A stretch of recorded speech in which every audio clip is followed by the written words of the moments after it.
guys মই মোৰ মোবাইলটো খুলিব নোৱাৰা অৱস্থা হৈ গৈছে গম পাইছেনে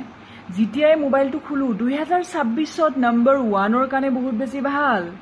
নম্বৰ 2ৰ কাৰণে বহুত বেছি ভাল নম্বৰ 3ৰ কাৰণে বহুত বেছি ভাল নম্বৰ 4ৰ কাৰণে বহুত বেছি বেয়া নম্বৰ 5ৰ কাৰণে বহুত বেছি ভাল নম্বৰ 6ৰ কাৰণে বহুত বেছি বেয়া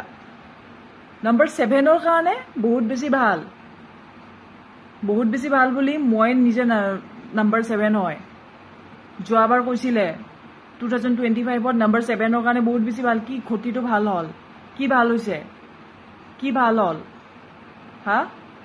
মই নম্বৰ 7 মই ক'ব বিচাৰো কি ভাল হল মোৰ যে নম্বৰ 7ৰ কাৰণে 2025 ভাল বুলি কৈছিলে একোটো নিমিলিলে এটা আকৌ 2026টো কৈ আছে নম্বৰ 7ৰ কাৰণে ভাল কি গ্যাৰান্টি আছে আপোনালোকে যে এনি টাইম কৈ থাকে কি গ্যাৰান্টি কি আছে মোক গ্যাৰান্টি লাগে মোক অকল মুখখন